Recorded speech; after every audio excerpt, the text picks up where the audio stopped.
تعتبر المشتى هذه راهي منطقة تعظل بامتياز كونها لم تستفد من أي مشروع تنموي إطلاقا منذ الاستقلال، بالرغم أنه المشتى هذه قدمت الكثير من الشهداء، بالك تعتبر المشتى الأولى في قصر الصباحي من حيث عدد الشهداء. تردمت في وقت فرنسا وزادت للأسف في وقت الاستقلال زادت تردمت. مؤخرا استفادت بنقب، الناس هذو اللي تشوفوا فيهم ما عندهمش ماء، استفادت بنقب لكن للأسف تم تحويله لمشتى أخرى. الانشغال تاعك واش؟ هذا هو الانشغال. انتم عندكم المشكله هنا تاع الماء، تاع الماء والطريق. احنا معزولين تماما.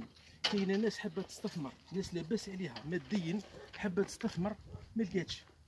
ممكن لو كان تقدموا تلقاو الطريق بير على هكا، هاو جاو السيارات نتاعكم وتاع الشرطه وشدوا بعينيكم الطريق. انت ولد المشتى هذا؟ نعم انا المشتى تاعي هاي. المشتى روح معاك واعطيني الانشغال تاعك ونهزوا بها انا خلاص.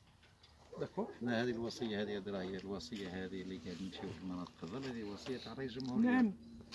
وهذه فخمه وكتبنا مرارا وتكرارا وهضرنا مع المسؤولين المحليين وكذا بحجه انه المشتى ما فيهاش مامي ماهوش عذر. جيب لي اخويا كيما جبت الدور الاخرين.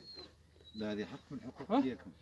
يعني تشوف التوزيع هذا نتاع كيما نقولوا المشاريع التنمويه هذه مشتى لحقت للغاز ومشتى الماء ما كانش. صح.